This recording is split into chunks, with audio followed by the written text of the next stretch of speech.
Imagination. Hari ini kita akan membahas tentang sejarah ya pastinya. Tapi nggak cuma saat ini aja sih. Hari-hari selanjutnya kita masih akan membahas sejarah seperti hari-hari kamu yang selalu membahas tentang dia. Tapi biasanya belajar sejarah itu membosankan karena selalu lisan, membaca, menghafal dan lain sebagainya. Tapi History Imagination merupakan salah satu inovasi dalam sebuah pembelajaran. History, Imagine, and Action. Tapi itu cuma bercanda. Yang benar, History, Imagine, and Animation. Jadi, kita akan menggabungkan sejarah, imajinasi, dan juga animasi untuk menjelaskan tentang konsep dan juga teori dalam ilmu masa lalu atau yang biasa kita sebut dengan sejarah. Tapi sebelum kita melangkah ke hal yang lebih jauh lagi, ke bahasan yang lebih jauh, ke bahasan yang lebih rumit lagi tentang sejarah, kita harus mengetahui terlebih dahulu apa itu konsep dasar ilmu sejarah. Nah, nanti kita akan membahas apa sih ilmu sejarah itu, kemudian bagaimana konsep dan juga dasar-dasar dari ilmu sejarah, dan juga unsur-unsur dari ilmu sejarah. Tapi daripada kita terus-terusan ngomong ya, nanti tambah jauh kemana-mana, langsung aja deh, check this out. Bismillahirrahmanirrahim. Assalamualaikum warahmatullahi wabarakatuh. Pada kesempatan hari ini saya akan menjelaskan tentang konsep-konsep dasar sejarah. Perlu kita ketahui bahwa sejarah bagian dari humaniora, ilmu yang mempelajari tentang manusia. Apa pentingnya sejarah bagi kehidupan manusia? Ada beberapa kepentingan yang harus dimiliki dengan belajar sejarah. Yang pertama adalah dengan belajar sejarah manusia tahu identitas dirinya. Dan ini bila diperluas itu akan tidak hanya menyangkut manusia secara individual, tetapi juga manusia secara sosial. Sebagai satu contoh bahwa negara kita sebagai sebuah bangsa yang demikian besar mencari identitas dirinya di dalam lapangan sejarah, menoleh pada masa lalu. Oleh karena itu, pelajaran sejarah menjadi penting untuk bangsa Indonesia. Yang kedua, bahwa dengan belajar sejarah, manusia bisa mengambil keputusan-keputusan yang penting. Tidak ada sebuah keputusan, misalkan di dalam surat keputusan maupun peraturan-peraturan yang lain yang tidak mempertimbangkan tentang hal-hal yang mendahulunya. Dan ini berkaitan dengan sejarah, karena sejarah menyangkut hal-hal yang telah berlalu. Kemudian yang ketiga, bagaimana pentingnya sejarah untuk kehidupan manusia, itu adalah untuk memperbaiki kehidupannya. Ya, banyak hal yang harus dipelajari manusia dari masa lampau, termasuk bagaimana cita-citanya ke depan. Semuanya itu sangat bergantung kepada masa lalu dari manusia itu sendiri. Oleh karena itu, setiap manusia sebenarnya telah belajar ya tentang sejarah untuk memperbaiki kehidupan dirinya sendiri maupun keluarganya. Setiap orang lahir dengan takdirnya sendiri. Sejarah untuk perbaikan masa depan diri sendiri dan keluarga dapat mengambil contoh film Jokowi. Dalam film tersebut, Jokowi diceritakan dari keluarga yang miskin. Ia belajar dari masa lalu kehidupannya yang susah, kemudian ingin memperbaikinya dengan cara sekolah, kuliah, menjadi pengusaha, politisi, dan akhirnya bisa menjadi orang nomor 1 di Indonesia. Waktu Bapak memberimu nama Joko Widodo, Bapak berharap kamu akan jadi laki-laki yang selamat dunia akhirat. Itu cuma nama sederhana. Kamu sendiri yang bisa membuat nama sederhana itu menjadi berharga. Kemudian yang terakhir, bagaimana manusia harus belajar pada sejarah, karena sejarah adalah social memory.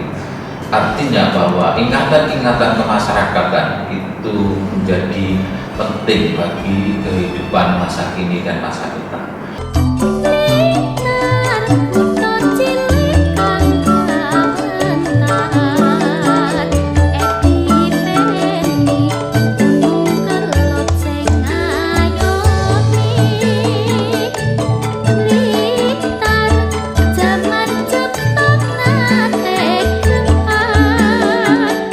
Sejarah sebagai sosial memori. Contohnya adalah mengingat peristiwa dengan lagu, seperti lagu Blitar Kawentar.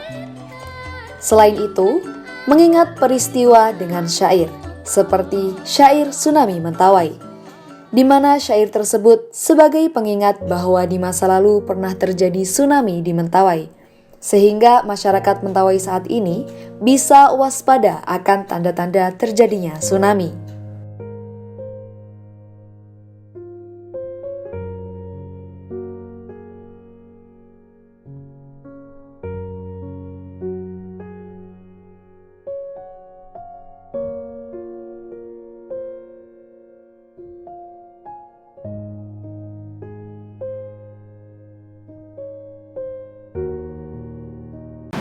Nah, untuk konsep dasar sejarah, ya, konsep dasar sejarah pada hakikatnya adalah konsep-konsep yang mendasari keberadaan atau eksistensi dari ilmu itu sejarah. Nah, ada beberapa konsep dasar. Yang pertama, tadi kita berbicara tentang manusia. Manusia adalah konsep dasar sejarah. Sejarah mempelajari manusia. Dan itu bukan monopoli dari sejarah saja. Ilmu-ilmu yang lain juga mempelajari tentang manusia. Ambil contoh, antropologi, sosiologi, ilmu hukum, dan lain-lain. Nah, apa perbedaannya sejarah dengan ilmu-ilmu yang lain yang mempelajari manusia? Perbedaannya terletak pada waktu. Sejarah mempelajari manusia dalam perspektif waktu. Itulah yang membedakan dengan ilmu-ilmu yang lain. Salah satu contoh konsep dasar sejarah tentang manusia yaitu keterlibatan manusia itu sendiri dalam peristiwa masa lalu, seperti Perang Diponegoro, Perang Revolusi, Migrasi Penduduk, dan Proklamasi Kemerdekaan 17 Agustus 1945. Proklamasi. Kami, bangsa Indonesia, dengan ini menyatakan kemerdekaan Indonesia. Gimana teman-teman? Setelah mendengarkan penjelasan tadi, sudah paham pentingnya sejarah dalam kehidupan kalian? Yang biasanya nggak mau belajar dari masa lalu, hayo, masih mau ngulangin lagi? Hah? Dan juga nih, kalian sebagai manusia nih, sudah paham nggak sih arti pentingnya manusia dalam kehidupan masa lalu atau dalam peristiwa sejarah? Oke, langsung aja deh kita lanjut ke pembahasan selanjutnya. Yang kedua, sejarah berbicara tentang waktu tadi. Ya, inilah roh dari sejarah. Di dalam waktu itu tercermin satu, adanya perkembangan. Kedua, ada perubahan. Ketiga, ada kesinambungan. Contoh dari perkembangan adalah perkembangan Malang Selatan, di mana sebelum pemerintah kolonial datang, daerah tersebut belum banyak dijamah oleh manusia. Namun setelah kedatangan pemerintah kolonial, daerah tersebut menjadi basis perkebunan tebu. Bahkan sampai sekarang menjadi pusat pemerintahan Kabupaten Malang, yaitu Kepanjen.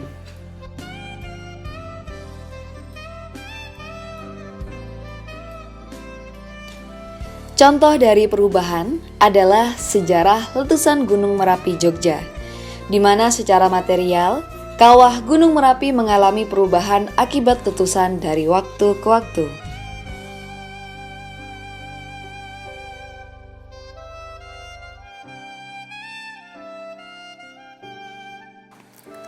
Contoh dari kesinambungan atau kontinuitas adalah Surabaya sebagai basis ekonomi, di mana pada masa Majapahit, daerah ini merupakan pelabuhan, yaitu pusat ekonomi kerajaan, kemudian menjadi pusat ekonomi perkebunan pada masa kolonial, dan saat ini Surabaya menjadi basis ekonomi bisnis di Jawa Timur.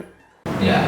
Nah, dari dimensi waktu itulah yang kemudian sejarah melihat semua persoalan itu ke dalam satu sudut saja, yaitu apa?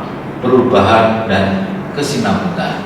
Semua dari masa lampau, paradigmanya sejarah adalah perubahan dan kesinambungan. Diukur dari adakah perubahan-perubahan dari kehidupan manusia pada masa lalu. Apa yang kemudian terus berlanjut sampai kehidupan masa kini. Saya ambil contoh, dari masa prasejarah, masa Hindu-Buddha, masa Islam, masa kolonial sampai sekarang. Ada hal-hal yang berubah dan hal-hal yang tidak berubah. Yang berkesinambungan, misalkan ambil contoh, bagaimana manusia menghormati tentang gunung, misalkan. Pada masa prasejarah, gunung dianggap tempat roh nenek moyang. Pada masa Hindu, kenyataan semacam itu terus berlanjut. Pada masa Islam juga terus berlanjut hingga pada masa sekarang. Contohnya adalah makam dari Presiden Soeharto misalkan berada di atas bukit. Inilah yang tergambar di dalam sejarah. Sekali lagi, paradigma sejarah adalah perubahan dan kesinambungan. Waktu merupakan hal penting yang tidak boleh ditinggalkan dalam kajian sejarah. Gimana teman-teman? Sudah bisa membayangkan perubahan, perkembangan, dan kontinuitas dalam sejarah? Masuk kalau udah paham. Langsung aja deh, next! Konsep dasar berikutnya, ya, selain waktu sejarah berbicara tentang kausalitas, ya, kausalitas sebab akibat dari sebuah peristiwa. Tidak ada sebuah peristiwa yang tanpa sebab. Semua kejadian di dunia ada faktor penyebabnya. Faktor penyebab di dalam sejarah dibedakan menjadi dua. Yang pertama, determinisme. Artinya, faktor penyebab itu berasal dari satu faktor saja. Ya. Misalkan faktor ekonomi, faktor geografi, maupun faktor-faktor yang lain. Contoh dari determinisme adalah polusi industri di Sidoarjo yang disebabkan oleh faktor ekonomi. Biaya pemrosesan limbah cair yang mahal menyebabkan pemilik industri membuang limbahnya sembarangan di sungai. Yang kedua, ya, kausalitas yang disebut dengan perspektivisme, bahwa penyebab dari peristiwa itu berasal dari berbagai faktor, tidak berasal dari satu faktor saja. Ya. Jadi pandangan sejarah yang sekarang ini lebih ke arah perspektivisme, bahwa tidak ada faktor tunggal. Penyebab dari sejarah sebenarnya adalah multifaktor. Contoh dari perspektivisme adalah peristiwa polusi industri di Sidoarjo yang disebabkan oleh faktor ekonomi, politik, dan geografis, di mana dari faktor ekonomi yaitu biaya pemrosesan limbah yang mahal. Dari faktor politik, limbah dibuang di sungai dan dilindungi oleh aparat TNI, sedangkan dari faktor geografis, lokasi pabrik yang dekat dengan sungai. Ya. Konsep dasar yang berikutnya yang mendasari sejarah adalah in malik. Sejarah terjadi hanya satu kali. Tidak ada sejarah berulang. Yang muncul adalah kemiripan. Konsep dasar sejarah selanjutnya yaitu en malik, yang berarti tidak dapat terulang kembali. Ini adalah fenomena yang unik karena hanya terjadi dalam kajian sejarah. Contohnya adalah peristiwa gerakan komunisme di Indonesia. Gerakan komunisme di Indonesia terjadi pada tahun 1927, 1948, dan 1965. Kenapa peristiwa ini hanya terjadi satu kali? Karena walaupun peristiwanya sama-sama gerakan komunis, tetapi tokohnya berbeda, lokasinya berbeda, faktor penyebabnya berbeda, dan yang pasti tahunnya juga berbeda.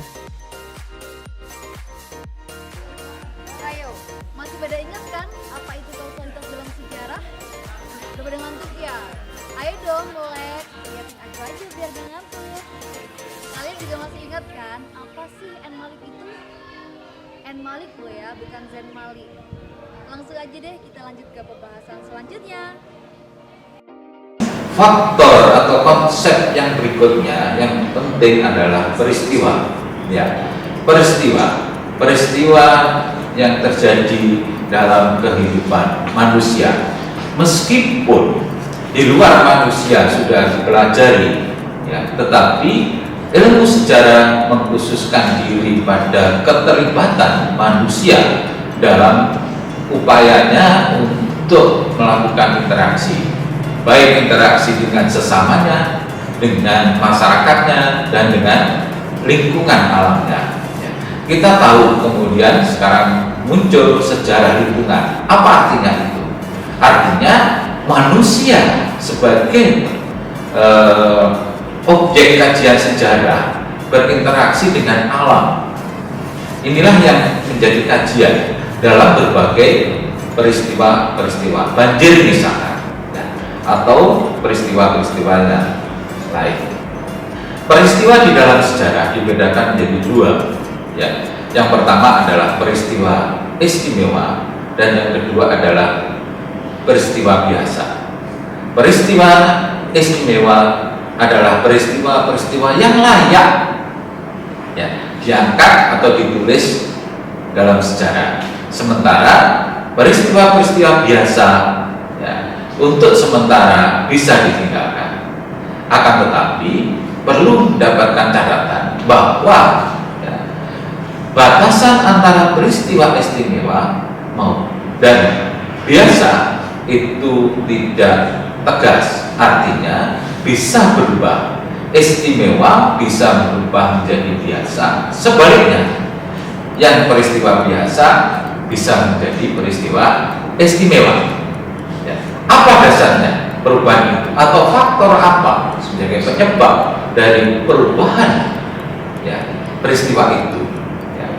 Tidak lain adalah kepentingan. Saya ambil contoh, ya. Pada masa Orde Lama, 1 Juni diperingati sebagai hari lahir Pancasila. Hal ini menjadi peristiwa yang istimewa.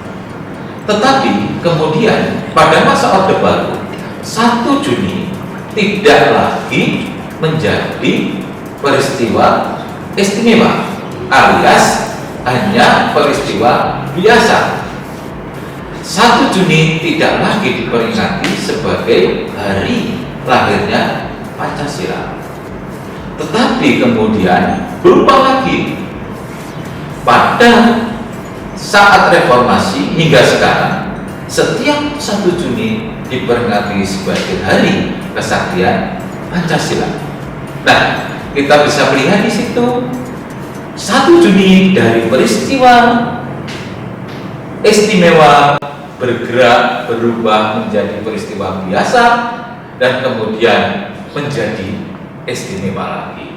Inilah, ya, peristiwa di dalam sejarah. Dasar perubahan itu sekali lagi adalah kepentingan. Ya, kepentingan. Konsep yang berikutnya, ya, tentang sejarah adalah ruang. Ruang adalah tempat atau panggung di mana peristiwa terjadi. Demikian eratnya hubungan antara ruang dengan manusia. Oleh karena itu, ruang ini juga menentukan sekali terhadap jalannya peristiwa. Banyak contoh tentang itu. Orang-orang yang tinggal di daerah yang subur, akan membangun peradaban yang lebih, ya, dibandingkan kalau kita bisa melihat orang-orang yang tinggal di daerah yang kurang subur. Ambil contoh, ya, dari aspek kuliner, makanan. Orang-orang yang berasal dari daerah subur, makanannya lebih bervariatif. Karena apa? Karena tersedia di alam berbagai tanaman dan bumbu-bumbu, sehingga sering melakukan percobaan-percobaan. Inilah awal dari variasi makanan. Nah, sementara untuk daerah-daerah yang kurang subur, gersang dan sebagainya, di mana tanaman tidak banyak tumbuh, variasi makanannya sedikit. Mengapa? Karena kurang dapat memanfaatkan, ya, sumber daya yang ada untuk percobaan-percobaan masakan. Nah, inilah kita bisa melihat mengapa daerah-daerah seperti, ya, di Jawa khususnya itu makanannya lebih bervariasi, tetapi di tempat yang lain yang lebih gersang, makanannya kurang begitu bervariasi. Nah, inilah contoh dari bagaimana ruang itu berpengaruh kepada kehidupan manusia. Begitu eratnya ruang dengan peristiwa, sehingga di dalam sejarah sendiri bahkan telah ada mata kuliah khusus mengkaji tentang itu, yaitu geohistory. Jadi gimana teman-teman? Sudah bisa mengimajinasikan keterkaitan antara ruang dan peristiwa? Biar lebih paham lagi, cari tahu lebih dalam lagi ya contohnya. Konsep dasar yang juga sering dilupakan adalah kebenaran dalam sejarah. Kebenaran di dalam sejarah itu disebut dengan koherensi. Apa itu koherensi? Koherensi sesuatu dinyatakan benar apabila, ya, sesuai dengan pernyataan-pernyataan yang mendahulunya.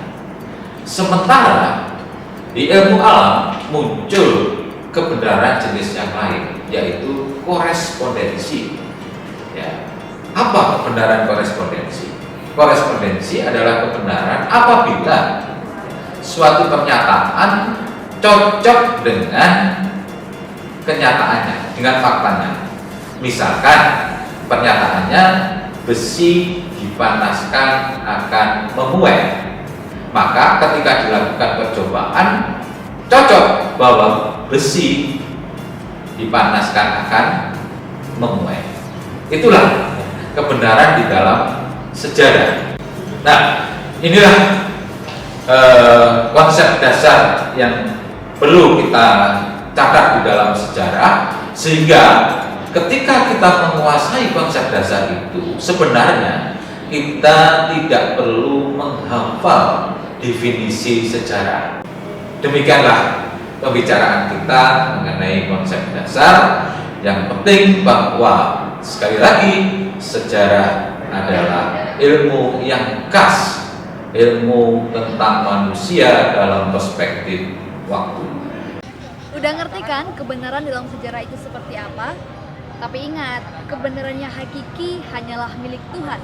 Yang kedua, tentunya milik perempuan. Oh no. Oke, itu tadi merupakan penjelasan dari konsep dasar ilmu sejarah, di mana terdapat manusia, masa lampau, peristiwa, ruang, waktu, and Malik. Gak usah tambahin Z, nanti kalian jadi nyanyi. Dan juga kausalitas. Dan yang paling penting, sejarah merupakan ilmu tentang manusia dalam perspektif waktu. Selamat siang dan sampai jumpa di episode selanjutnya. Bye!